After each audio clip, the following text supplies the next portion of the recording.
There was a time when procuring your own home, whether through self-build or custom-build, was considered something of a niche activity, you know, like extreme ironing or breeding micro pigs.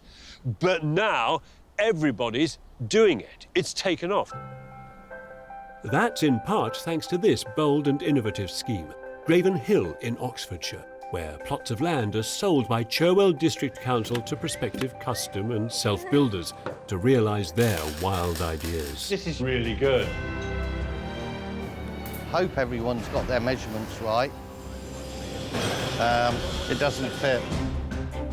Glasgow City Council have also now begun their own pilot scheme, giving a few local residents the chance to live in the city centre in houses they never dared to hope of being able to build. Wow. I really, really like your house. It's my dream house. And now, the City of York is piloting its own self-built project, giving 6 households the opportunity to build affordable homes near the city centre. This is for your house? Yeah. But the journey to build them is turning out to be fraught with stress and difficulty. I have had to find an extra £10,000. Chiselling that panel, that's not good. No, that's in the wrong way around. Oh, I'm boiling on the inside. This week, we're following 2 couples, Matt and Maryellen, Hold it there. We need to get the cherry picker out. and Nicola and Gareth, all battling the odds to realise their hopes and dreams. They don't fit. I'm rather cross.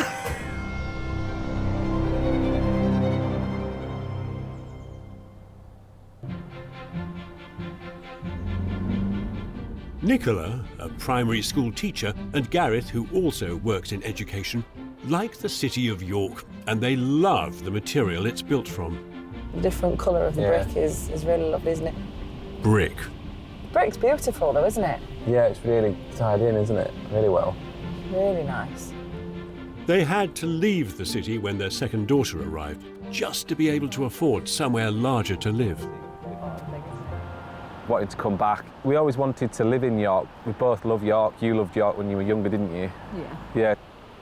The house prices in York are phenomenal, really. When you think of the same house in another place, wouldn't be a patch, would it? So it does make buying a house here quite difficult.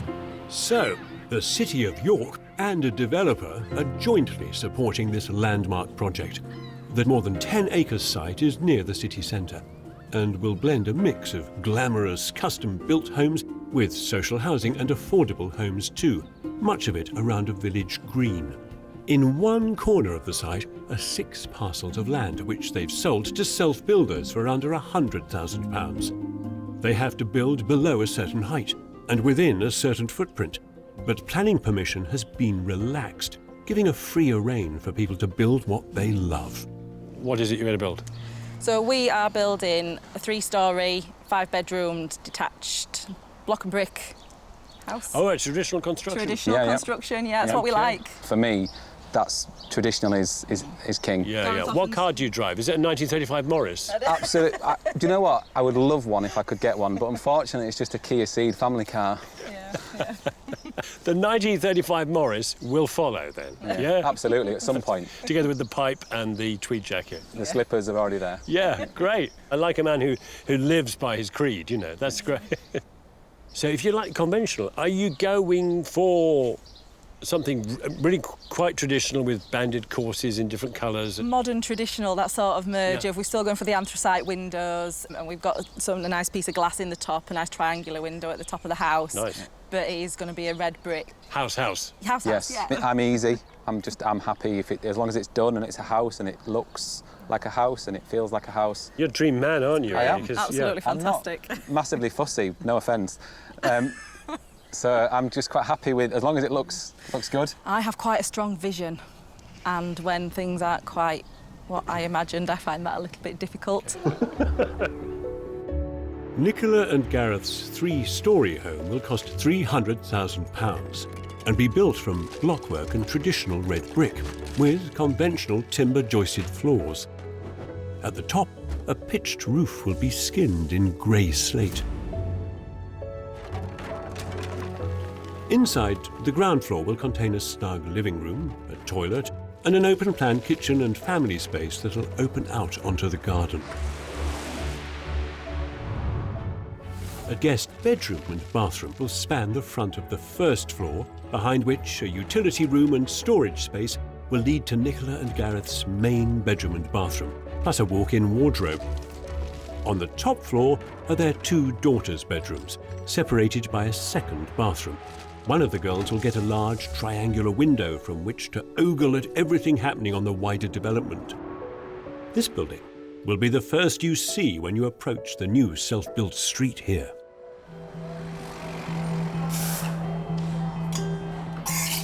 Made all the more impressive in that Nicola's designed this landmark building herself. Squared paper, a ruler, a sketchbook, old school architecture, basic floor plans. You know, I've not been able to do anything swanky, no 3D views and that sort of thing, but saved us an absolute fortune. Not got any background in design at all. We're fortunate that our brother-in-law, his dad, does this sort of thing. I have to keep running things past him. He's helped to get her hand-drawn plans into drawings that the builders can work from.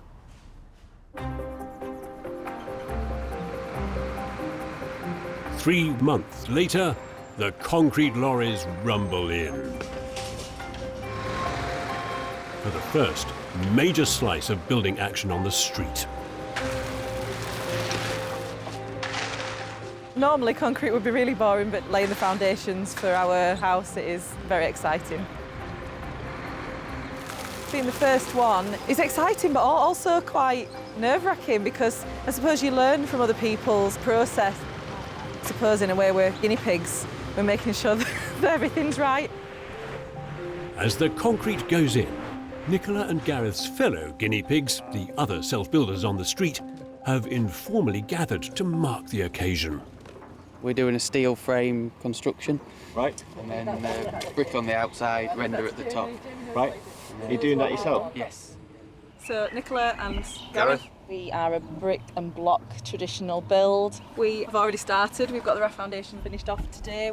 It's quite tight around the side, isn't it? It's very tight.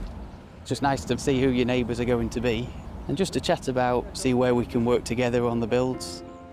They'll each of them need all the help they can get. The scheme their self-builds are part of is something of an architectural showcase for the city of York. What surrounds this beautiful open square is quite strong architecture, contemporary design by a really respected international practice. So in every way, the context of this place is rigorous, it's defined, it's high-end. And all that does is place more pressure on the plucky self-builders on these plots in front of me. Yes, they have to finish. Yes, they have to build their homes. They have to try and find their way through this complex process and eventually, hopefully, one day, live in the homes they're built. But they've also got to produce greatness. In York, the blockwork structural walls are up to the first floor level, and the builders are cladding them in Nicola and Gareth's favourite traditional material. Hopefully they'll let me lay a few bricks today. Yeah. Hiya, you all right? Yeah, do you mind if I have a go? Yeah, of course you can. Thank you. Get a little bit of mortar, and then it should just spread on the end, a bit like a cake. Oh. We like this brick. It is more traditional. It feels a bit more handmade. It's got a nice texture to it. There's some colour variation in it. When you feel it, it doesn't feel too rough, but it does have that sort of. Yeah, it's got a bit of texture to it. It's not just really smooth. Gosh, not as easy as it looks, is it? No. It certainly isn't. It takes 2 years to train to become a bricklayer. You'll remember these when you come and move in, won't you? I will, yeah. I'll be saying, who did that one? It's not straight. But there are no wonky walls 2 months later, when brick by brick the house has been built up to first floor level. I do like a good brick wall. Sounds odd, but it's a fine thing.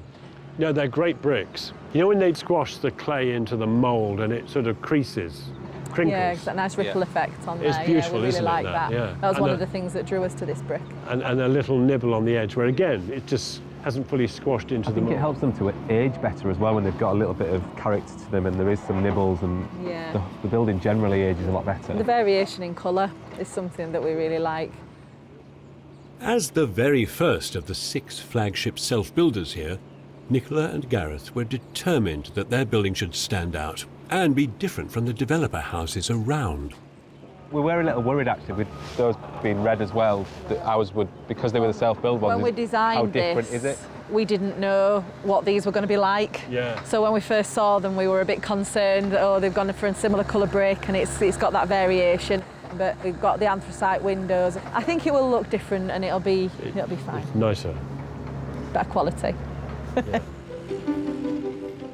I agree, and the building Nicola's designed here is a deliberately simple one, and it's all the better for it. Now let me tell you that some of the finest, some of the most enjoyable buildings I have visited in my life don't overcomplicate things. A simple approach, in fact, gives you time to focus on the detail, on the arrangement of spaces, on the craftsmanship. You do not need steel cantilevers, huge glass walls, or glow-in-the-dark bricks to make a great building. Oh, dear. The next family to start building in the street are Matt, a steel worker, and his Brazilian wife, Maryellen, who works in finance. You like avocado? They're currently living near Scunthorpe with their 2 children and planning to move to York. What attracted us to the plot was the fact that there was few restrictions that allowed us to design our own style house in a location that we like. What's Mummy put on your head today? I wanted to move abroad, That so was you right. said the compromise is we'll move to York. Yeah. Matt runs his own steel business locally. We're going together all right? For him, it's more than just a job. Steel is in my blood. It's been something that I've grown up with. I think everyone in Scunthorpe knows someone who works in the steel industry. Steel is what we do. It's what I wanted to put into the build. He's actually making the steel frame for the house in his workshop. And it promises to be an intriguing addition to the project already at Lowfield Green. It's a bit of a busman's holiday, isn't it? You're going to working with steel all day, coming home in the evening, and there it is. Yeah, they're looking at it all day, 24 hours a day. So is there much exposed steel in the building? Will you see some? No. That's a shame. No, we're hiding it all away. I was a bit worried that it would look very industrial and not homely and very cold. Well, fair enough. Interesting house? Yeah, we've got some Yeah. ideas. Yeah. I was born in Brazil, so a lot of the ideas we wanted a open space that we could see through from when you walk into the back of the house and where you can access the garden. They use a lot of concrete in Brazil. So we're not doing the reinforced concrete with shuttering, but we are doing block and beam floors on all the levels. For thermal mass. For thermal mass and for soundproofing. Because it's a long, narrow house, it just reduces the sound. Like in our house, we can hear the footprints from people above. And because it's 3 floors, we're going for a block and beam floor. How much are you going to spend on it? So the plot costs 85,000. Right. And we're looking to try and do the build for 215. OK. Which brings it a round figure of the 300,000. Yeah. So that's an exercise to bring that in, isn't it? It is, yeah. And how's it funded? We're funding it from savings, and also we're looking at, we have a property that we can remortgage just to release some equity in. The 60-piece steel frame made in Matt's workshop will arrive on the back of a lorry and go up in a matter of days, forming a new sculptural shape on the York skyline.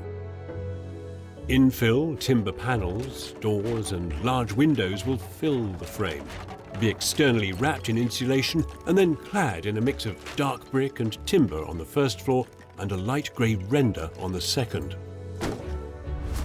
Inside, on the ground floor, the steel frame will allow for a completely open-plan kitchen and living area, with a small utility room and toilet by the entrance. Matt's bringing steel inside too, where he can. A steel staircase will lead up to the first floor, where there'll be 2 bedrooms with ensuite. Up another flight of stairs will be 2 further bedrooms, each with their own balcony and bathroom.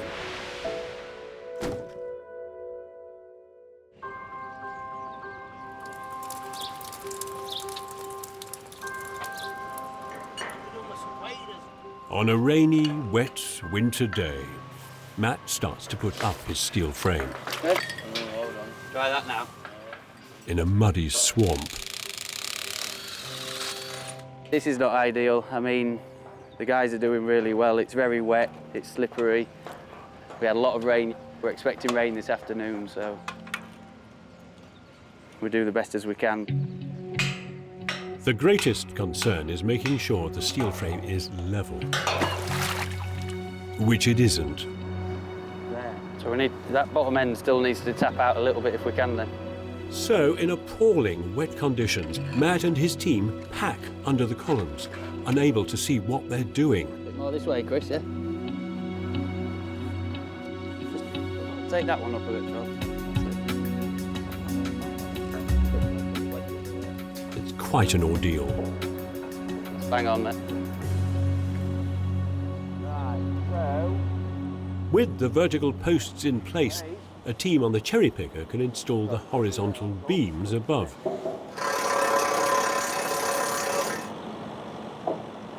Hey, Jam, you see our steel going up? That's to build our house, look. Is that our house? Yes. And building it is grueling. This is man versus mud, aided by the battlefield weaponry of a steel-armoured cherry picker and off-road tyres. Until it gets stuck, that is.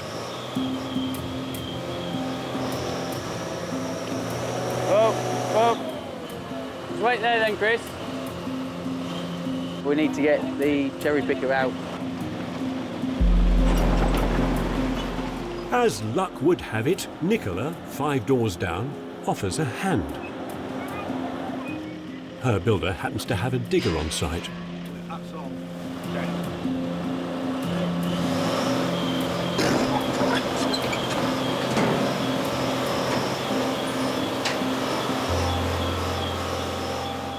Thank you very much for that, buddy. We've got good neighbours, so luckily we managed to get their digger and he helped us pull it out, so we're ready to go again. Sorted that.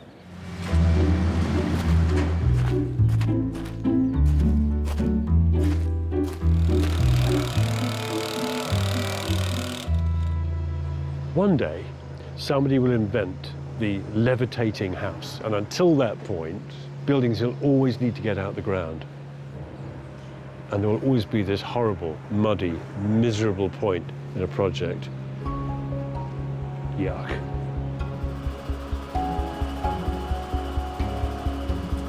In 3 days, the steel frame is up. It's beautiful. Oh, thank you. But I can tell it wasn't put up easily because the whole frame is covered in mud. That's right. It's sort of spattered, marked. One thing I like about this is the elegance of it. It's very lightweight. It is lightweight, yeah. And you've worked hard at the engineering. Yeah, so we worked with the engineer. We wanted to try and keep it as light as we could make it. I mean, total weight in the actual whole frame is 10 tonne, which isn't too bad for the amount of steel that's gone into the actual structure. And for the volume you get. Yes, yeah. I like also the fact that you've got a butterfly roof, which Yes. gives you very tall gable ends, front and back, while going to the maximum height you can. It is expressive, energetic and flamboyant, and a shape with strong Brazilian connections too. These buildings, a house for the future president and a cultural complex, were an iconic part of Brasilia, Brazil's new capital built in the 1950s. Matt and Maryellen's house is shaping up to be something extraordinary, although at the moment they both have more pressing concerns.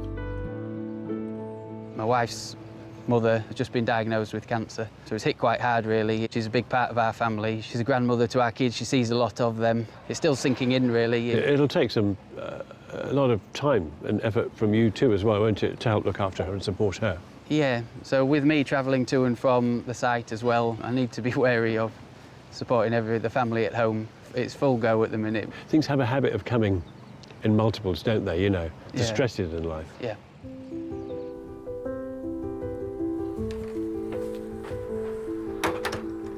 It's not an easy time.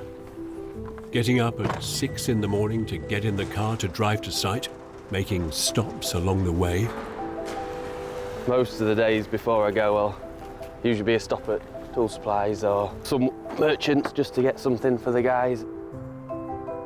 Then it's over an hour in the car for Matt from Scunthorpe to York.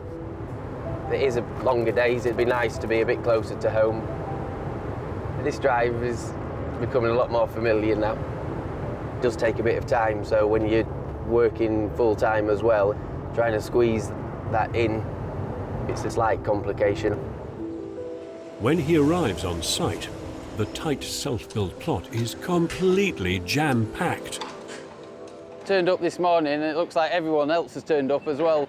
A lot of the other plots are now got their superstructure going up, so we're kind of juggling space. We are finding that a little bit of an issue between all of us that are doing the self-builds, really. Matt's builders battle on, cutting the bricks to lay down between the lengths of concrete for the block and beam floor. Then Matt gets a big delivery. We had a bit of a pathway through this morning and now we're blocked up and we've got nowhere to go again. The builders do their best to carry on in the tight space they've got, under Matt's expert, steely gaze. So what, then just bring them out 20 mil past the... Yeah.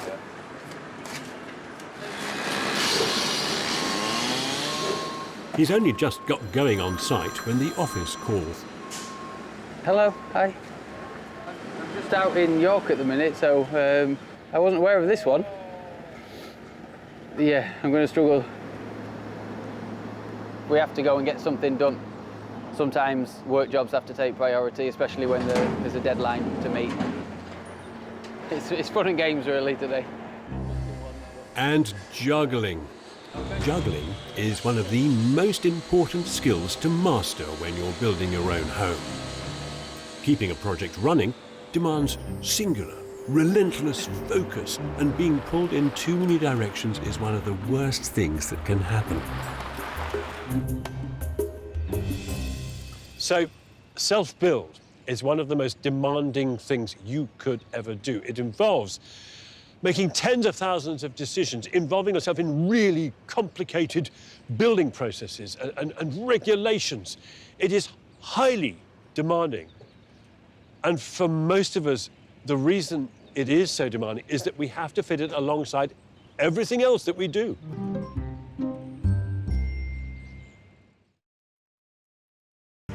In York, Nicola has poured her heart and soul into making her traditional family home. So the boiler's on that wall and the tank's here. You spend a lot of time and a lot of energy trying to make it all work. You want your first impression from anybody else to look amazing. You've built a property for the world to be able to just see externally that it shows a little bit of yourself, I suppose. Nicola's big creative flourish in this building is the triangular window that'll slot here.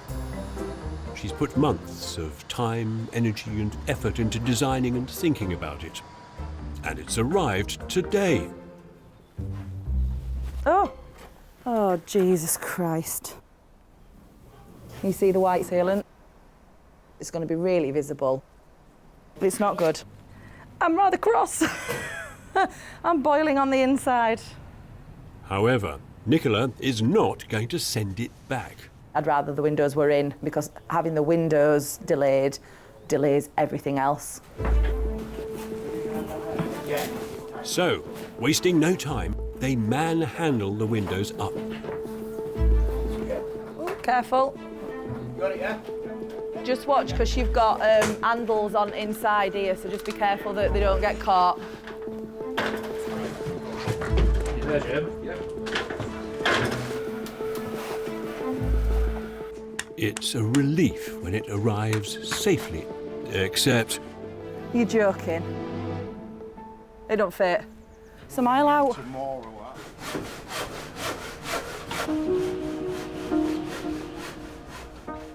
Hi, this is Nicola. If somebody could call me back as a matter of urgency. Thanks, bye. I am absolutely furious. They came to measure and, you know, they should be getting it right.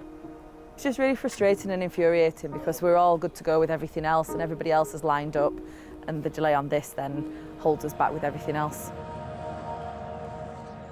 The window will have to be sent back to be remade. But 3 weeks later, it's still not on site, and the weather's turned for the worse. Snow's coming in the building over there. Yes, on the front it is. However, there is progress. Nicola has at least managed to speak to the window company, and they've come up with a way to make the white seams of sealant on the black frame look better. They've told me that that's the factory finish and that they shouldn't have been on site like that and they should have been finished in the factory. But then to rectify that, they've sent me a pen. A pen? To pen them in. Well, a felt tip pen? Well, I'm not sure exactly what it is. Can I have a look? Yeah, of course you can. Oh, it's a posh pen. It's a posh felt tip pen with some pigment in there, and that'll last, you know, well, I don't know. Well, all you have to do is go over it every 3 or 4 months. Oh, yeah, I'll get my extremely large ladders out and get up to the 3rd floor. What a solution. Yes, indeed. I just want, for now, I want the windows in. I'm hoping the new windows that come don't have the same problem. Now I've highlighted it. It used to be the case that if you bought a car, you'd always ask whether it was a Friday car, because you didn't want to buy one built on a Friday, because it was always only half there. Yes. So you've got some Friday windows. Yes, here. Obviously, yeah. Just tell me, how much did you pay for all of these windows? We actually got them for a really good price of £7,500, which is phenomenal in comparison. There's a quid pro quo, because you've got a cheap product. Yes. And that's wonderful value, but it comes with a whole list of kind of downsides. You just have to remember that magic sum of £7,500, which will make you smile. Yes. Although the colouring in of window frames makes me sad.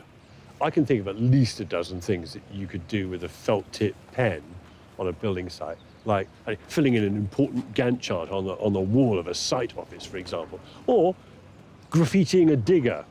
But there's one thing you shouldn't do with a felt tip pen on a building site, and it's this. Oh, Lord, look. It just comes straight off. That is useless.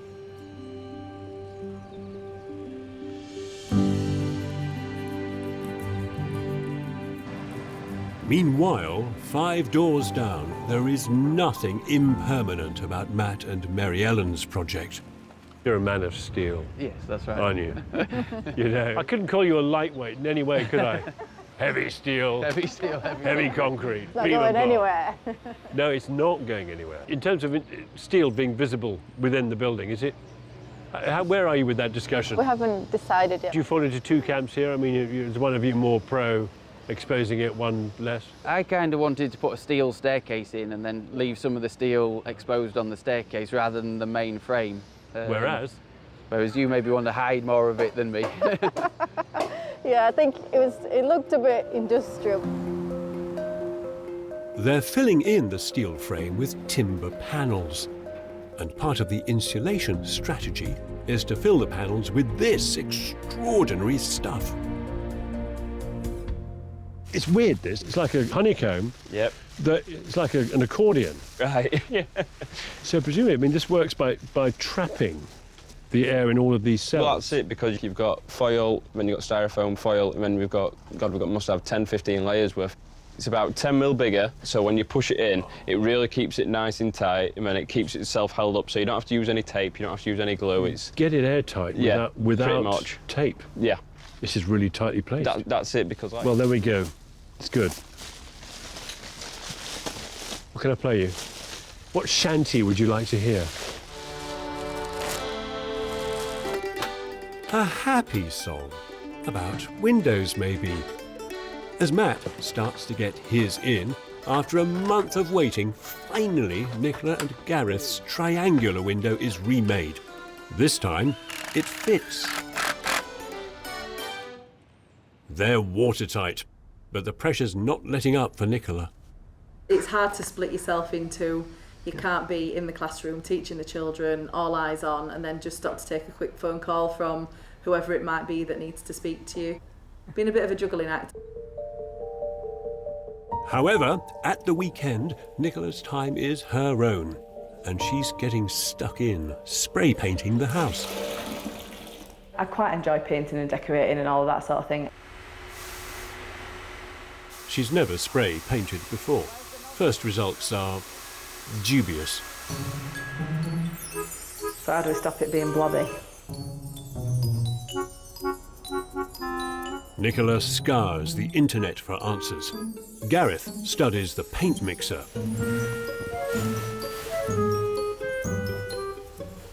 Look it up. I'm just getting in the way. Going to watch York City play Boston United. Right, I better go and see you later. See you later. Nicola takes the spray gun apart to check the nozzle. So is this blocked? Oh, yes. Fingers crossed. Well, that looks better than it was doing, doesn't it? Meanwhile, Matt and Maryellen's vision for their open-plan Brazilian home connecting to a tropical garden is coming together. Lovely. Well, it's all ready to line out in here, isn't it? And there are eccentric plans afoot for the 2 bathrooms and bedrooms on the 2nd floor. 2 separate bathrooms, OK, 1 ensuite, but you're doing them differently, yeah? We're having a competition. Mine is going to be better, obviously. OK. But we're having a... It's not just the bathrooms, it's the room. So it's the bedroom and the bathroom, and then I've got the front bedroom and the bathroom. So, because I said, oh, I really like this design. I really want it like light and like holiday type of feel. And as you walk in, and you wanted like dark bathroom, dark room. Yeah. And I was like, right, OK then. So you have your room and I'll have mine. Big dark tiles, shower tray, what about fittings. The bedroom? Keep it dark, keep it moody. Moody. Dark and moody. Like a nightclub, like a bar. We'll see, maybe. I might be redecorating very soon after. You might be. And you want a traditional thing with... So mine is classic. Yeah, OK, white. Very light. OK, very light, yeah. Calm. Very different in personality. And then this is going to be a bit like a boho-style bedroom. Boho's an anagram of hobo, okay? So just be careful with that. Who's going to judge this? And please do not say I'm going to do it. Well, that was exactly it, unfortunately. No. There is only one person. There is only one person that can win. There's only one loser here too, and that's me. And goodness, Matt's taking it seriously. I've always been competitive, I think, in nature. That will transfer through to whether you're building a house, whether you're looking at a bathroom against your wife. It wants to be quite moody, so the idea with this one was that it's just pitch black, really, very dark colours everywhere. So this is the dark grey paint on the walls, we've got a black ceiling, we've got dark panels in the shower, dark trays and dark tiles. It's not something you see in every bathroom. No, you don't. It's more of a teenage bedroom thing. But Matt is committed to his vision. While I'm painting it, I think it could even be darker. Not sure, though. I don't know whether it should be black. No more, please. Just stop painting.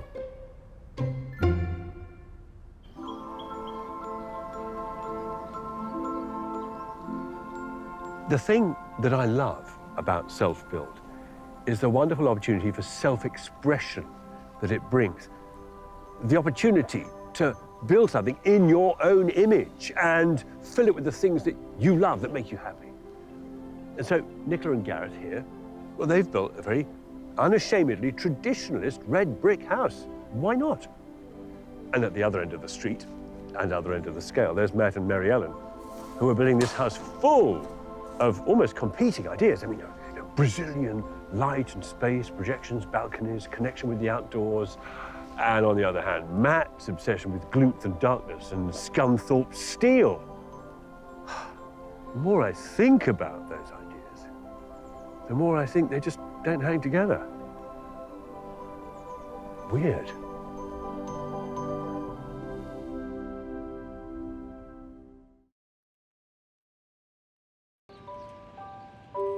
At Lowfield Green in York, the street is a building site with a half-made access road. It's a sea of concrete and reinforcement bar and rubble. But don't be fooled by the mess all around. Well, Goodness me. I'm not going to need this then, am I?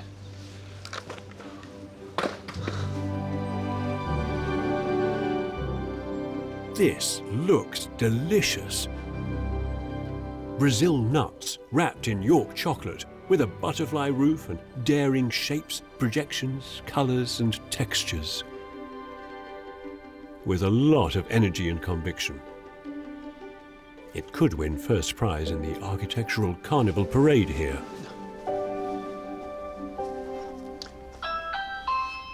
Hey. Hello, how are you? Good, how are you? Yeah, good. I'm just admiring your house, which is very sharp. It's beautiful. You know, this whole street is a bit like a quality assortment. This is the walnut whip at the end with the marshmallow topping. That's it, yeah. It's great. I do love the balconies, stroke of genius, the way that the building is doing that all the time. Right. If you go in 3-storey, one of the nice things to do about it is to set the top back slightly, and it just gives the impression of it not being a long, tall building. So that's where the balconies came from, really. Yeah, it's nice though that it pushes and pulls. Get you little overhangs. Just not like a flat.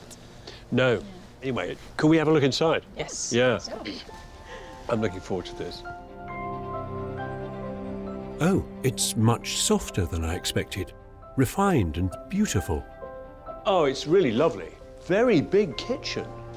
It's commanding. 3 machines. Are they all the same? What do they do? What do they do? Well, one is microwave. Oh, I've touched it, sorry. Yes.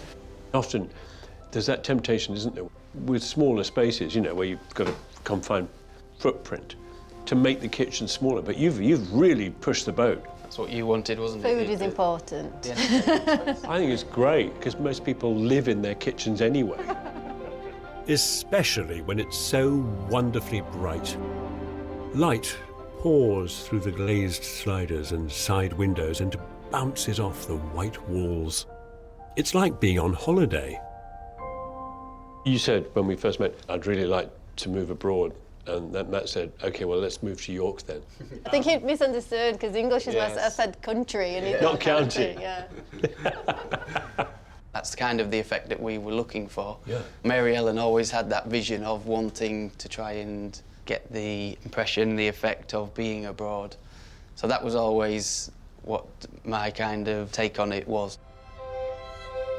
They've done that, and there's even a little hint of Matt's favourite material in the building, too. Is this what? Yeah. Oh, yes, it is. It's steel. It's the steel staircase made by you, yeah? Yeah. Oh, blimey, with a steel soffit as well. Yeah.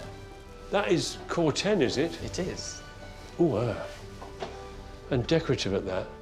Amazing, that. So there is a little bit of steel work in the building. Yes. Here and there. And you will see also, obviously, on this side, on this mid-landing, it has got the exposed stringers. So. Yeah, with big round-up bolts. Yeah. Oh, that's rather well done. Everything here seems to be well done. The first floor houses a great big, light, beautiful living room. And a landing with a view out to the development. And then, up the stairs to the top floor, to the main event.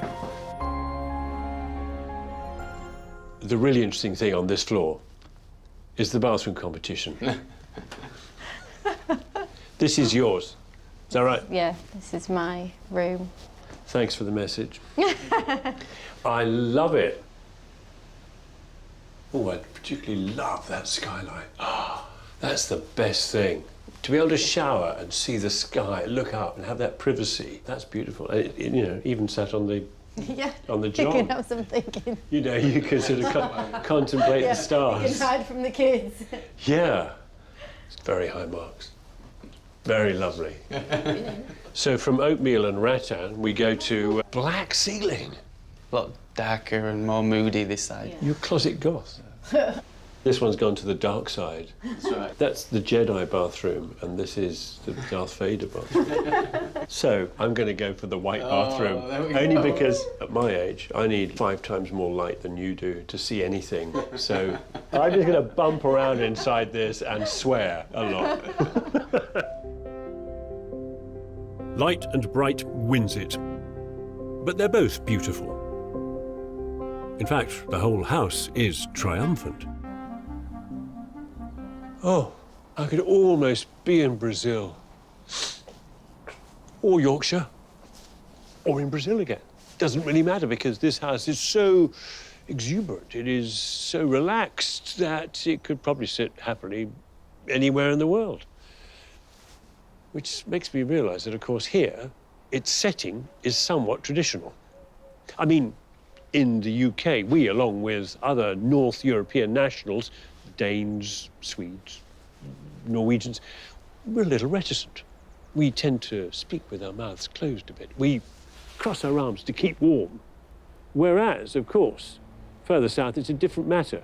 I mean, the Brazilian personality, well, I mean, that's altogether more outward going, isn't it?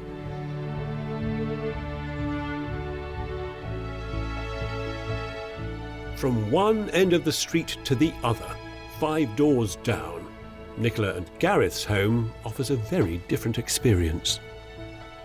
Well, what a sweet thing. What a lovely building. Well enough crafted, too. Nicola and Gareth have got the traditional home they wanted, a house-shaped house with pitched roof. But the long, extruded form and triangular window elevate this building to something architecturally more interesting. Hello. Hello. Somebody coming. It's turned out a treat.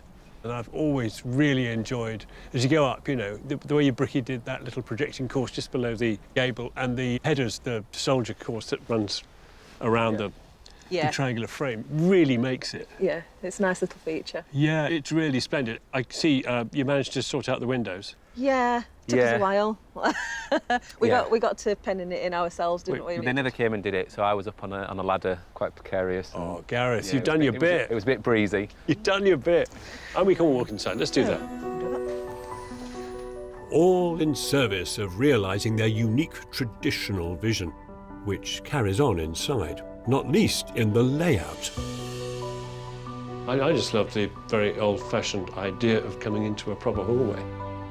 And then into a proper kitchen, spaciously and sensibly organised to be light and bright, with unadorned shaker cabinets and a good, no-nonsense oak worktop.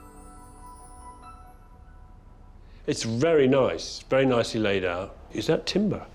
No, it's luxury vinyl tile. It can't just be a vinyl tile, it's got to be a luxury vinyl tile. It's luxury, it's LVT is what LVT. it's called. Luxury, LVT. Yeah. Wait, so it's what, it's like 0.005 of a millimetre thicker or something? It's got a very good wear rating. That's what I looked for when I bought it. Yeah, we're with a busy family.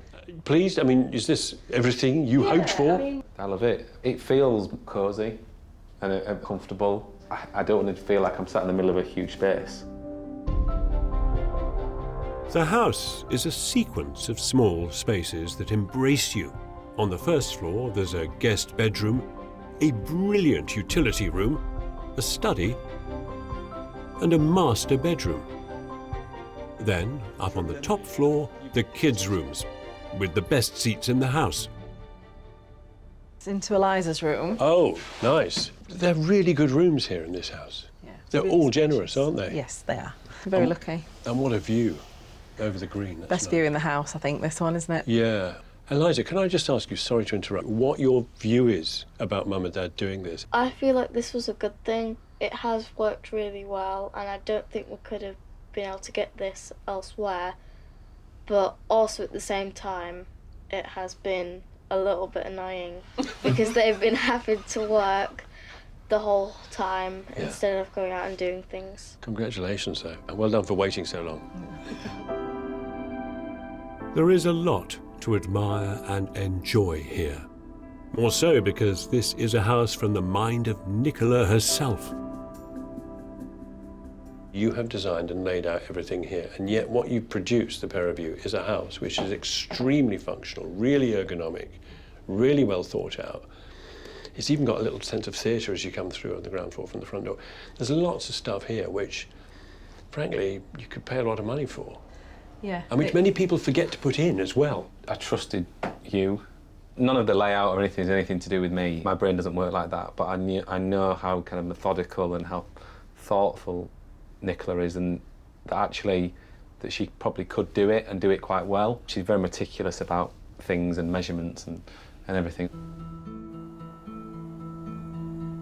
It's a remarkable achievement for someone who isn't an architect to design something so well thought through and beautifully finished. Self-build can be an empowering process. And boy, has it gone to work here, because with Maryellen and Matt, and Gareth and Nicola, isn't it remarkable what any of us can achieve if we're pushed? This isn't an exercise in ego or the exercise of the will. This is self-build to be able to have a really decent, high-quality home. By taking an opportunity and with it, building something really quite extraordinary. It's the very first time I've ever done something like this. I'm only helping him so he'll put me in a good home when I get old. We've gone for a house with a basement, a bit like a secret lair. It doesn't fit. Oh, don't say that. We could be on the top floor of the Chrysler building. It's getting in between the joins and leaking. There are certain jobs that are beyond my capabilities. We're not builders.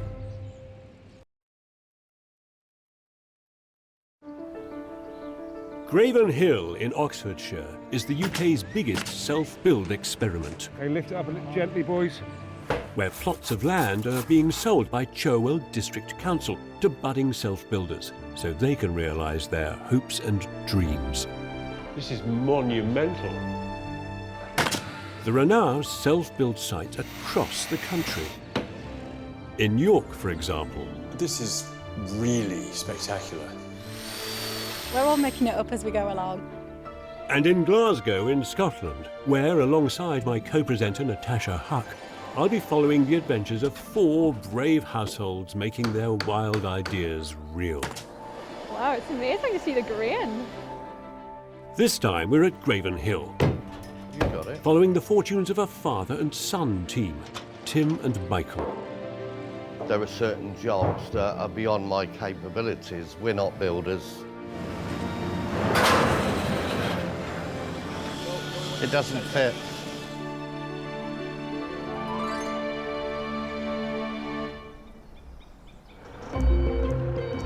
Well, you can take back 30, and Wayne will have to take back 45. Michael and Maria, a husband and wife team, run a very successful business, hiring out and laying temporary roadways for big film and television productions. 5th or 6th? Yeah. Okay, yeah, that should be fine. Cool. Thank you very much. Tim, their son, is a key part of it. I mean, we've done every single Bond films since Pierce Brosnan started. And we've done all the main Star Wars films. I mean, I've been doing it close to 20 years now, and I'm not bored yet.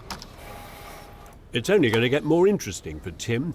There's major change coming.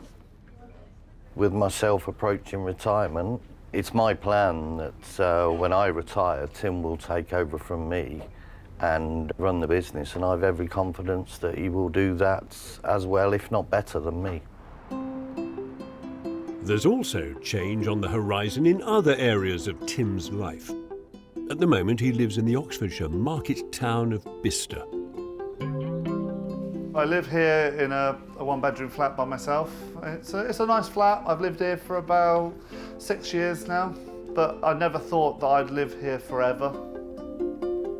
So, he's decided to self-build at Graven Hill. Building this new house, it's sort of growing up, and hopefully one day I'll have a family, have some kids, and obviously in a small flat like this, it's not very practical. I'm looking forward to the next stage of my life. And he's doing it in style. He's bought a premium plot at Graven Hill, which offers a spectacular countryside view. And Tim's got plans to build something equally spectacular on it. It's quite an ambitious thing, isn't it? Yeah, yeah, very ambitious, yeah. I don't like the normal box pitched roof house. If I'm going to live in something for the rest of my life, I feel it's got to be something a bit different, something that might reflect me a bit more. Run me through the big ticket items. We've gone for a house with a basement. It's going to be sort of a garage come workshop. I want to put vehicles in there. So because of lack of access, we're using a lift to get down, a bit like a secret layer as such. Tell me, how much is this glorious whole building going to cost? I'm hoping between 500 and 600,000. On what do you base your hope? Costings? Yeah, general costings. The fact we're doing a lot of it ourselves, so we don't have to pay that extra sort of 20–30% to a contractor. But we're doing it together. I'm only helping him so he'll put me in a good home when I get old. Is that the deal? Yeah. Have you had much experience of building a house before? It's the very first time I've ever done something like this, but I'm full of confidence. People always are at the beginning, of course, yeah. Tim's pad will be set over 3 floors.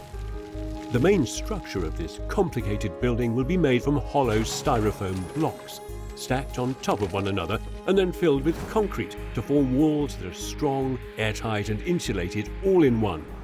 Large, curved steel beams set at different heights will form 3 stepped roofs to be covered with steel sheets with a standing metal seam. Then the windows will go in, some of which will be curved, to be followed by a mix of white render and timber cladding to finish this slightly Art Deco, eye-catching structure. Inside, at basement level, there'll be the centerpiece of Tim's home, an immaculate workshop where he can pursue his passion for cars and motorbikes. Upstairs, on the ground floor, there'll be 3 ensuite bedrooms.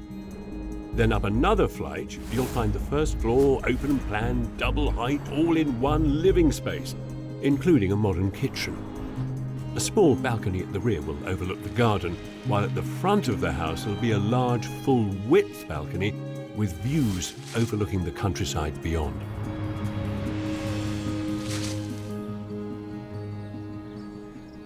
Tim's workshop will serve his passion for cars and bikes, which he currently indulges in an outbuilding at the end of his parents' garden. The socket wrench. There you go. I'll start on this side. Hello. Hiya, how you doing? How's your Land Cruiser, gents? Yeah, it's good. The joys of 1985 motoring. I was going to say, that's not bad, really. Are they all your bikes? 2 are mine, 2 are Tim's. Do you get out together? We've tried as much as possible. We've gone all around Europe. Wonderful to do these things together. I mean, you know, as father and son, I think that's kind of a really powerful, significant thing, isn't it, in terms of... Yeah, it's good fun. Your father and son, your team, that's what I'm saying, a unit. Unfortunately, when Tim was sort of a lot younger, I worked away a lot, so I didn't spend much time with him, so we're playing catch-up now. You'd leave Boxing Day, come back Christmas Eve. I mean, I understand why Dad had to work away, because he had to get money in for a family. Well, yeah, there's no resentment there at all. We had a nice life. I wasn't without food, I wasn't without hot water, anything like that, because he worked. And there was probably stuff going on in the background. It was the 80s, all the mortgage rates were going up and all the payments were going up and things like that, and stuff that I knew nothing about because I was too young. Yeah. So this is a chance to reconnect and to build a house for Tim to move his life forward. The day comes when Tim's groundworkers can begin to burrow down and dig out hundreds of tons of earth. We'll be pretty much the only basement on the estate at the moment, but it's good to be a sort of a pioneer as such. Oh, it is. And a week later, Graven Hill's first self-built basement is dug out. That's one big hole, isn't it? Yeah. I'm really surprised you managed to persuade Graven Hill to allow you to do this. To actually negotiate with Graven Hill's engineers about the width, the proximity to the road, the specification for the piling, you know what I mean? All that stuff. That must have been a real ball ache. It was back and forth for a few months. Wow. Must be very exciting. Must feel good about it at the moment, don't you? Yeah, very good. And is this as far as you go down now? Yes, that's basically it. one story. Basically, yeah. As a garage and a sort of a workshop. So next to the lamppost, you'll have your garage in, which will have a car lift, which will bring the car down into the basement. And then it'll come down in there, and then you'll have a workshop area there. It'll all be open plan. Yeah, yeah. So then you can one just big drive space. in. Yep. So like an underground car park. Basically, yeah. With lots of welding equipment and stuff in the corner. Yeah. Yeah, and some nice benches. Yeah. I suppose you can also put your pool table down there and Yeah. if you want use for other things. little man cave. Yeah, exactly. I don't know, whatever people do in their basements. I don't like to ask, really. No. A month later, the walls for Tim's workshop/man cave are taking shape in the form of the interlocking polystyrene blocks, or insulated concrete formwork as it's called. It's a job that Tim had his eye on. I originally planned to do the bit from the basement up, all me and my dad all myself, but unfortunately work stopped that. But I think I'm far less nervous the fact that these guys are doing it rather than me and Dad. With this super quick system, the walls are built up in days over a light web of reinforcing steel. Then filled with concrete.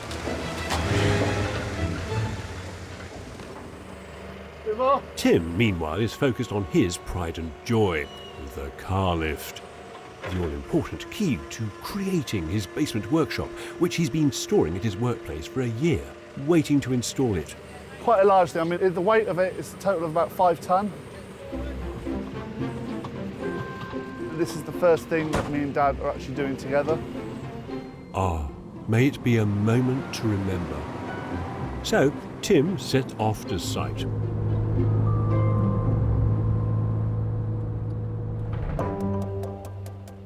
Michael's already there, inspecting the hole that it has to be delicately threaded through.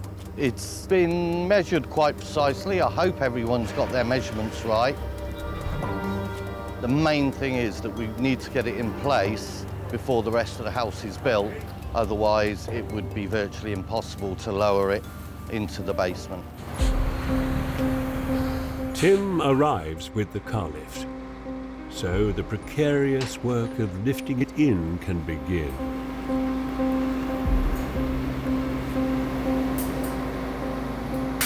There you go. So there's only about 30 millimetres of tolerance at either end to actually get it through this gap into the basement. Towards you a bit. Well, go down. Yeah, oh, about an inch towards you.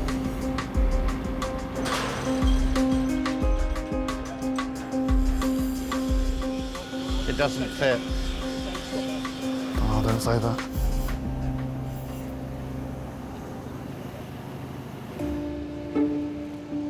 No more work on the house can happen until the car lift goes in.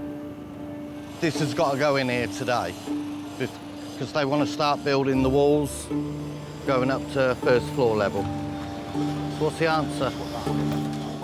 Oh dear, it's not looking good for Tim's precious car lift. Without it, his beautiful dream for his basement is stuffed. But all is not lost if history is anything to go by.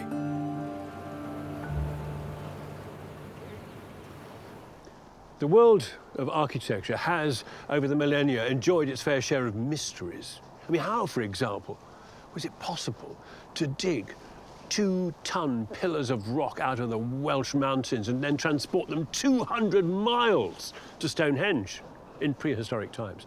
How is it that Brunelleschi in the 15th century was able to build the world's largest unsupported dome on Florence Cathedral, and to do so without any scaffolding?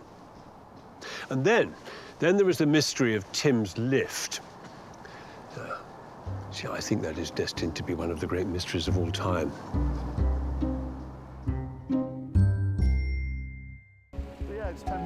The centerpiece of Tim's house is his underground car workshop. To get cars into it, he'll need a lift. But he can't get the lift in. It doesn't fit. The people who are building the walls and the steels, they want to get on. So we need to get this in today, really. But how? lower it down so that end drops and it goes under that beam. And what, then just with that resting on there? That's going to go up a lot of speed, that. No one's going to stop it that way. Yeah, no, if someone's signing something, if they want to start doing, I can't be responsible for just having that resting there. I mean, I'm happy to try anything you want to try, but it's not all going to be on me. Trouble is, it's either that gap's too small or the car lift's too big, and it needs to go in today.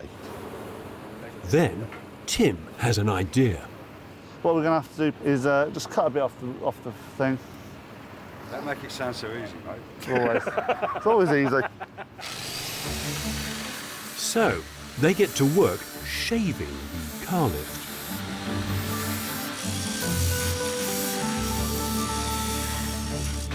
But maybe don't. That'll go. Once it's down there, we can then work on it down in the basement and make it all good, and you wouldn't even know that we'd done anything to it.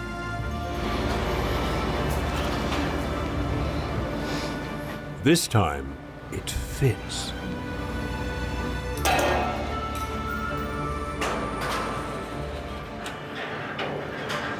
Yeah, perfect.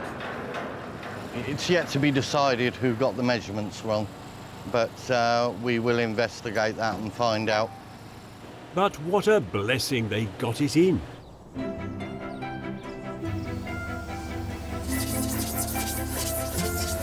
The builders can now start to put up the polystyrene walls above ground,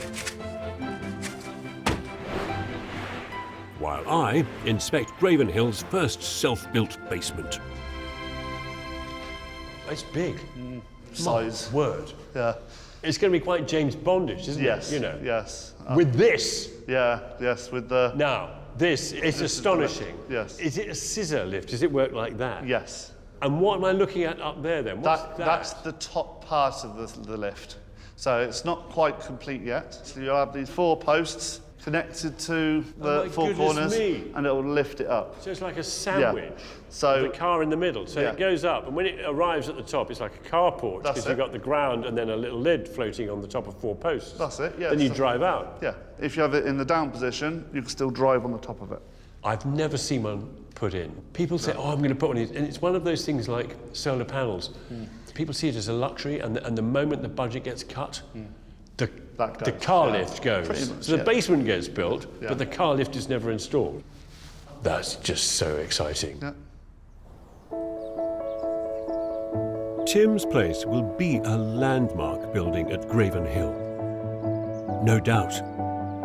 With the walls now up and filled with concrete, the curved steel beams for his house can now be craned in. You see most houses everywhere, and they are very angular, and I just wanted to do something a bit different. You know, you see these curved designs in some more modern buildings, but you don't see them much on a house. Beautiful to look at, and not easy to lift into place. Tim's used to operating a crane as part of his day job. Yeah, boom out of it. Boom out of it. Nose up. You've got to know where the crane needs to be. Got to be very delicate. You've got to know which control to pull, because if you pull the wrong one, it can go completely wrong in a split second. There's a real skill involved to operate in a crane.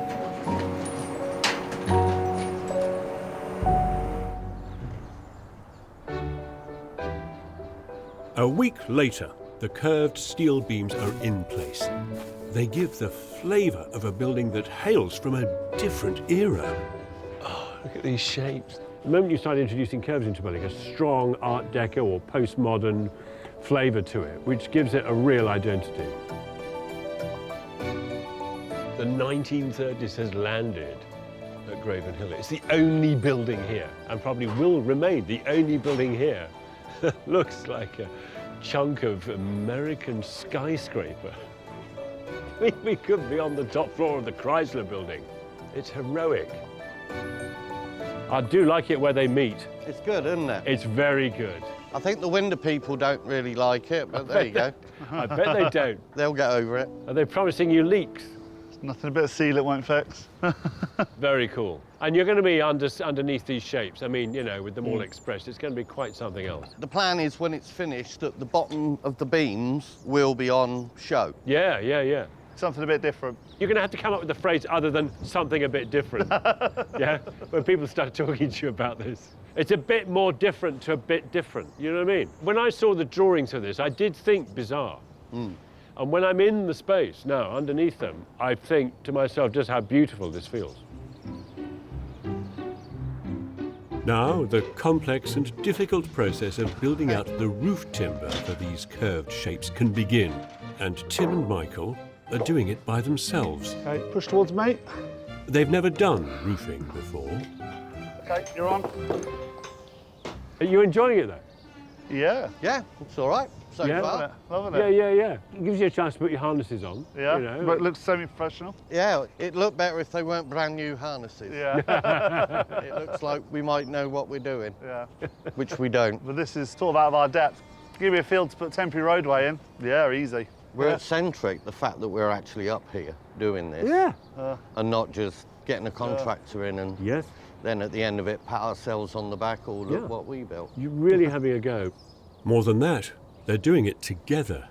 If I had had a chance to work with my dad on a project, I would have probably, in later years as a groundman, I would have seized it. And only is it now, with him not here, that I really, really lament that.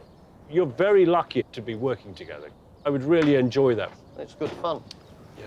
He's a nice lad, but don't tell him that. I said it. Oh, shucks. I'm making up for lost time.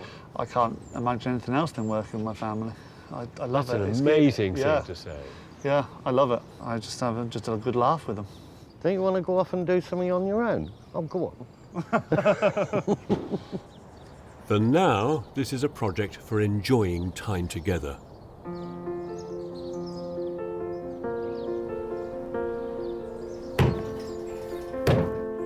Don't need to hold that one. Not really. And so the father-son bonding and fiddly roofing begins. I can't.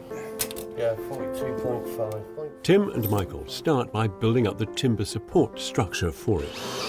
It's great that at the end of all this, I'll have the satisfaction that me and Dad were a big part of this. I'm not saying we can do everything, but we can do what we can do.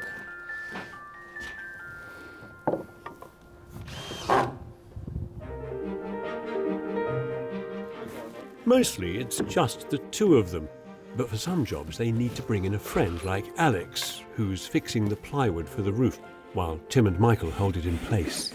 Probably do with it coming over to me a little bit. You have to get the angle right so it'll fit properly. Oh.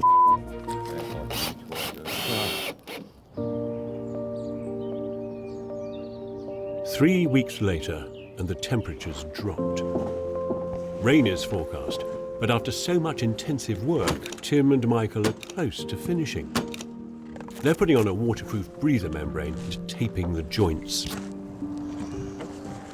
Glad that was done. Hopefully we'll be that a bit closer to being in the dry. It'll keep 95% of the water out, which is what we're trying to achieve.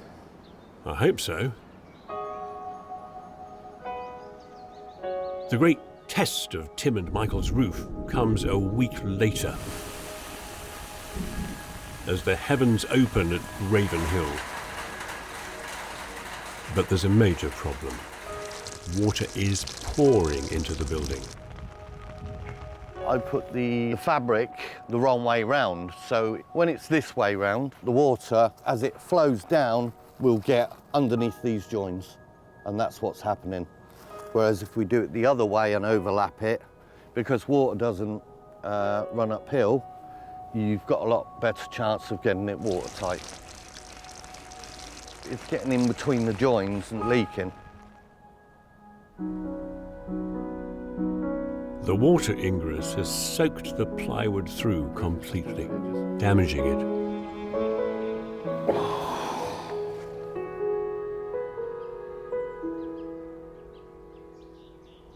Now, I have nothing but admiration for Tim and Michael. You know, what they're doing is so absolutely hardcore. They are dyed in the wool boots-in-the-mud self-builders.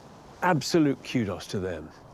But this problem with the roof is so serious, and it has thrown them so much that I have to say, if I were them, I would now be thinking about stopping, maybe winding back, maybe even starting again.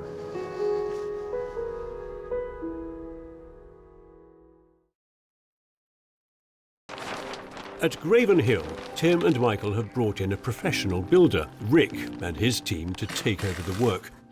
They've removed the old membrane, fitted new plywood, and are now protecting it. We've basically pulled it all off. Some of the detailing has been a bit hit and miss, and some of the work we've had to redo slightly on the ply and things, and cover it with plastic now. So this is a cheaper way to keep it in the dry short term, and then we get it done properly. It's a shame that some of the work we've done is now having to be taken back and redone, but hey, I'd rather it was built properly. Yes, and as much of this set you back, given the fact that you're having to readdress the roof skin? I would say probably set us back 6 weeks. OK, and you've lost time having to go backwards and then forwards again. But there's something else here too. You and Tim did this together. Yeah. How do you measure that? Because that's a kind of sweetening experience, isn't it? Yeah, we enjoyed the experience of doing it. It would have been nice if we'd have done it properly. But, No matter, it's being done properly now. And the curved standing seam steel roof is being fitted beautifully. Tim's builder, Rick, meanwhile, has turned his focus to the windows. Unusually, he's been asked to measure them himself.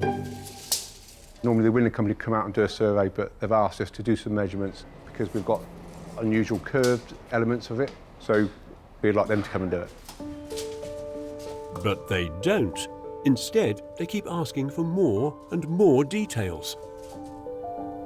Weeks, then months go by. Frustrated, Tim and Michael take to their bikes to blow off steam. unbelievable. They're really, really nice, top quality windows, but by God, they f*** about. Absolute, never seen anything like it in my life. You know, we'll go out and look at a job, measure it, we'll do the drawings, we'll do the health and safety pack, then we go and do the job. They just, I've never seen anything like it, to be honest. The windows really have been the biggest drama. 3 months after Tim's builder first measured the windows, the window company do finally come to take measurements, but still work doesn't progress. How are you both? Slowly cracking on? Slowly cracking up as well, I think. It's been a bit of a drama getting sort of the windows sorted. It's not the best. It's been the biggest ball of stress at the moment for it. So. The root of the problem is these pieces of curved glass inside. So there's only 2 bits of curved glass that's causing the problem. The worst one being the one on this side, yeah, because the glass just curves around all the way down to the top of the door. They're fretting about alignment, are they? You know. I think so, yeah. And how they're going to support the glass, and they fret about a lot. Curving a frame, all that, yeah. That's the problem with designing a house that uses curves. Everybody has to think slightly outside the box. But without the glass in, very little of the space upstairs can be fitted out because of the risk of water coming in. It's frustrating for Tim and his builder. Stop work, wait for the windows. Nobody wants that to happen. Tim doesn't want it to happen. I don't want it to happen. You have to rehome people, find new work. We've already got enough work for next year. It's going to be so busy. So we're literally trying to pick off everything we can to be in the best position we can do for completion. So they can only work on the rooms without windows, like the bathrooms and the basement. Wherever you look, there is stuff going on here which defies expectation. You might think that these bits of plywood are some kind of, Star Wars decoration. But each of these is a template, and they are all different. And what these templates are for is for shaping the plywood pieces that go against the ceiling. This is a jig. Now, it's probably not for here, so it won't fit this one perfectly. But you can see these jigs are allowing the joiner to profile and cut this entire fitted plywood interior to neatly dovetail against the steelwork above. And this is an incredibly industrial interior, and yet at the same time, it has all the finesse and craftsmanship of an 18th century panelled drawing room. Fine panelling apart, there is still a huge amount to do here, and elsewhere in the house. Well, given the history of the glazing on this project, looking at it now, thinking about it, with a fair wind and some luck, there's not a hope in hell of it getting glazed anytime soon at all, is there? But then you see, I don't think that matters, because when it is fully furnished, decorated, finished, the basement on this house is going to be absolutely something else. It's going to be a cave of wonders.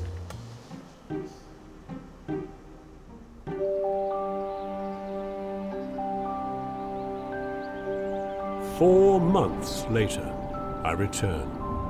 Well, I'm driving towards Tim and Michael's project with a song in my heart. Not because the house is finished, because I know it isn't, but because I know that whatever they've done will be exciting.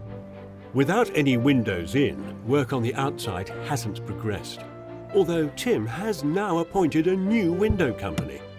Nevertheless, I'm more interested in what lies beneath, the area without windows that they have been able to finish. This is the portal to the Cave of Wonders. And it's beautiful. It's like a sort of polished brick cell. Most people's garages are just grey concrete volumes. This is rather special. I want to experience the powerful energy of this transformative conveyance that's going to take me to another world, the world of Tim's basement, if I can find the button. That's got to be it. That's smooth.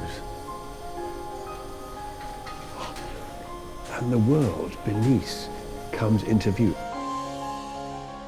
And what a world this is. Tim and Michael have crafted a workshop like nothing I've ever seen. Fine joinery walls, patterned industrial floor tiles make this space as warm and inviting as any living room. Hello, you two. How you doing? You all right? Yeah. It's a slow entry, admittedly, but yeah, I'm really enjoying it. I know I shouldn't do this, but I'm going to jump off. Jump off. Good to see you. How you doing? And you. What an indulgent, wonderful way to arrive. It's really good. Yeah. What you've done here is integrate your hobby, your passion, actually, into the building to the extent that it becomes almost the core of the building. I mean, most people turn basements into cinema rooms, lounges, or bedrooms, or something like that. I reckon that I'll probably be down here in the evenings. I'll spend time with friends upstairs on the balcony, but down here, this will be what I'll do in the evenings. Tinkering. Yeah. This is plywood, isn't it? Yes. This is exquisitely done. It's been mitered, because I can't feel a rough edge. It's beautiful. Yeah, the carpenter did an absolutely amazing job. He's so meticulous. You could have taken a much more rough and ready approach with the workshop.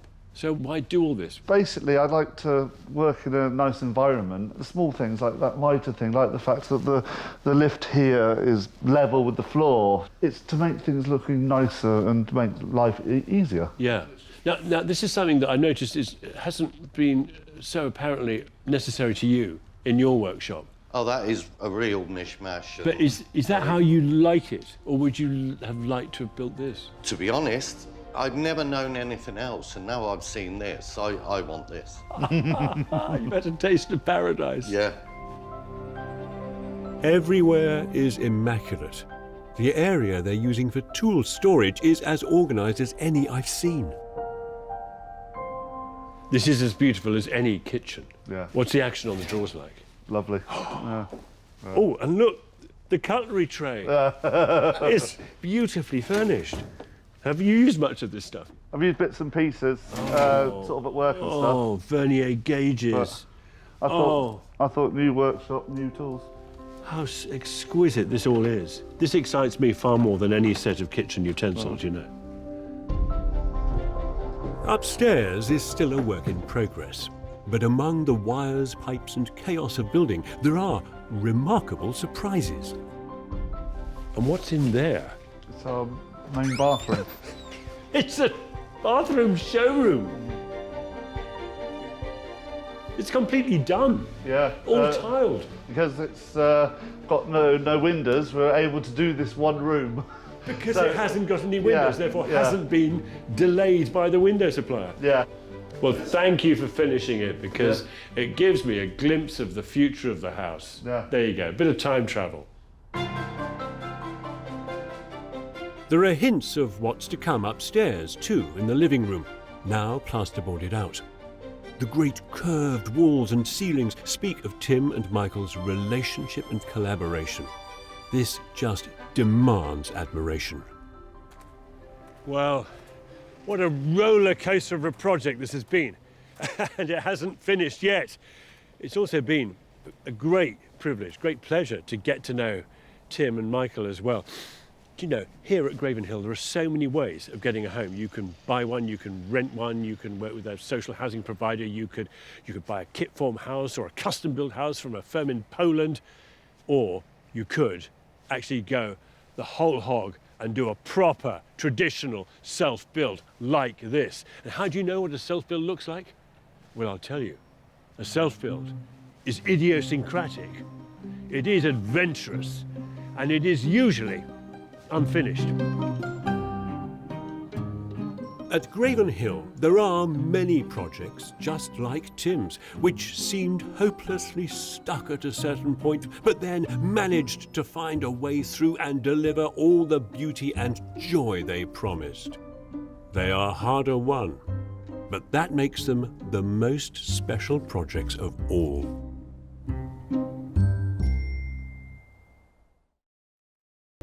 Graven Hill is a magical place. It brims with human energy, the energy of people trying to achieve something special. You know what this place represents, don't you? Ambition. That powerful drive to express yourself, to make a mark on the planet, to do something incredibly positive and tangible, to make something of quality, and that's what everybody here has done.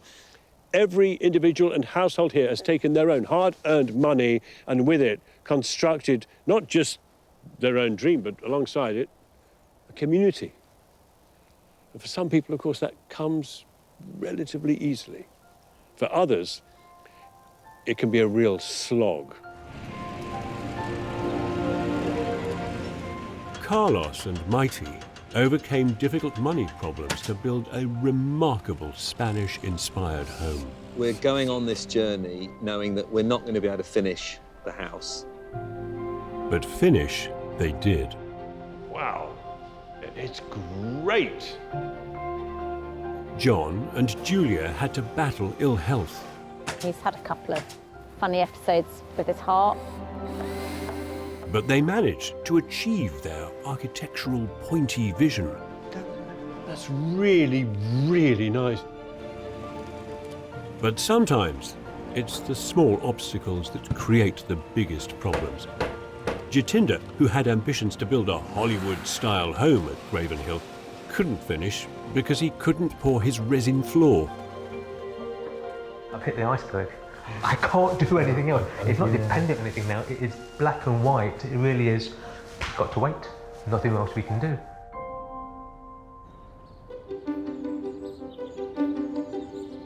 Almost a year later, I've come back to see his house finished. Well, what a powerful building that is. Sandwiched into the terrace here. It's cool. Controlled. I'd expect nothing less from Jitinder. Hollywood has arrived at Graven Hill. Glamorous, geometric, and glorious. There are balconies and great glass windows to drink in views, sunshades to protect you as you sip martinis. It is extraordinary. Hello, Jitinder. Hey, Kevin, how are you? Well, I'm very well. How are you? I'm really well, thank you. Good, really well. good. You look, smart, as does your very crisp house. Super graphic. That is particularly well detailed, and it's got huge presence too, because it's dark. It's got mass, you know? The shadows from the overhangs gives it depth too. You pleased? Very pleased, very pleased. The inside is completely magical. You glide over that smooth poured resin floor, up beautifully crafted stairs. Up the wooden hill. This is also good. It drops down from right at the top. Yeah, Blimey. It's 5.1 metres. Architecturally, one of the loveliest things in this building is this window, because it just reaches out and grabs that landscape at a point where you don't expect to find it, you know? Absolutely. Whoa! Oh, heavens. The best bit for me is the first floor open plan living room and kitchen. This is something else. This is monolithic. I don't know, what is this? It's a man-made product, basically, that you can't scratch or stain. Oh, this is like this kind of weird, like it's made from stone, but it's reconstituted as stone, but with like a porcelain kind of toughness to it. Absolutely, and it really does. You can hear. Oh, it even sounds like metal. It's a great sound, and it's a great feel and touch. Are you a good cook? No. I did not need 3 ovens because I live alone, but I knew if I didn't get a 3rd oven, it would actually affect the aesthetics walking up the stairs. And give me. So just for that, you know. So what's your role play here? Stood behind your hob. Are you the master of your kitchen? Are you? Would you share that role? I can show you exactly the technique, if that's okay with you. Yeah. So my technique is saying to people, please have a seat, enjoy. I will. And that goes, you ready to eat? Yeah. That's fantastic, and just pull it out the oven. And here's one I made earlier. I'm done. I love the theatricality of the experience. It's true, though, that most cooks' kitchens are very unprepossessing. They don't look like this, I'm afraid. This is a power kitchen. This is a photograph of you. I mean, you look extraordinarily kind of in control of your domain. Fake it too. And I feel like a minion. You look very good in your own home. You know, actually, I built the whole house to make me look good. Of course. Why wouldn't you? Theatrics aren't confined to the kitchen. They're everywhere in this house. All over, Jitinder's installed a lighting system that can change the mood of every room. Moods that range from relaxation to party. There we go. So what we have here is my disco. It's a sequence of lights. It's turned the dining room on at a lower intensity. The bar and the strip lighting come on the top. I love the fact it's a minimal disco because all the lighting is white. Absolutely. Weird. I like it. Upstairs, you walk through an open-plan office area through to Jitinder's finely crafted master bedroom. But something's missing. It's a very perfect room. Tell me, why no headboard? The thing with the headboards is I could take them or leave them, to be the honest truth. You know, I'm kind of indifferent to them. What's wrong with a headboard? Nothing wrong with the headboard, but, you know, what I've done as well, I've actually built one in. This is the same design in all bedrooms. So what we have is a pull-out headboard. Okay, kind of slightly odd angle. No, Yeah. but There we go. Let's try that one again. Jitinder, that's not straight. You fitted this extraordinary technology to all of the beds, have you? Absolutely, the whole house has them. Great.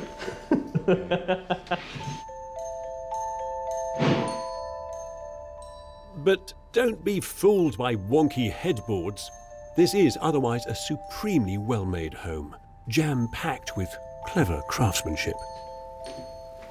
So, this very beautiful, elegantly glazed staircase is full of deception. Look, you see, it appears that the glass is kind of held captive by these great blocks.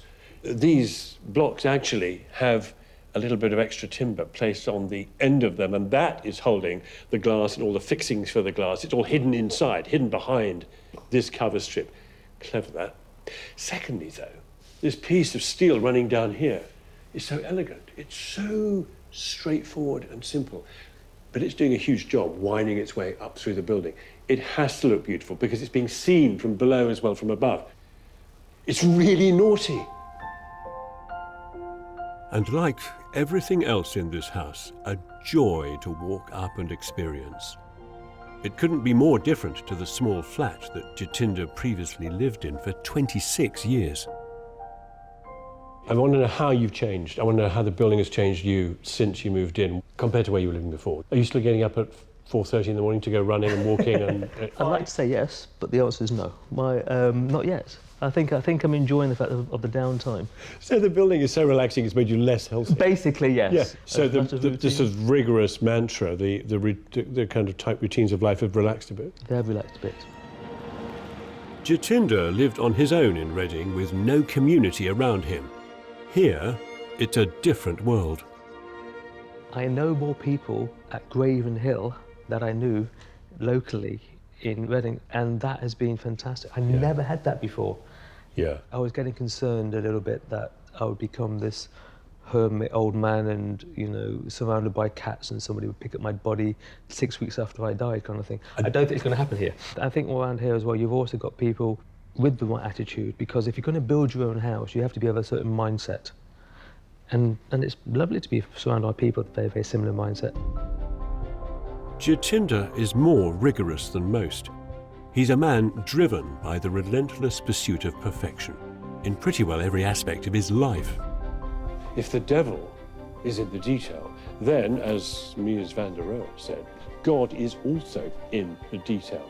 And if you want a superhuman level of finish in your building, if you want it to appear godlike and perfect, then you need to be prepared to put in a superhuman level of effort and energy. And Jitinder has managed to achieve that. He's done it. And boy, was it worth the wait.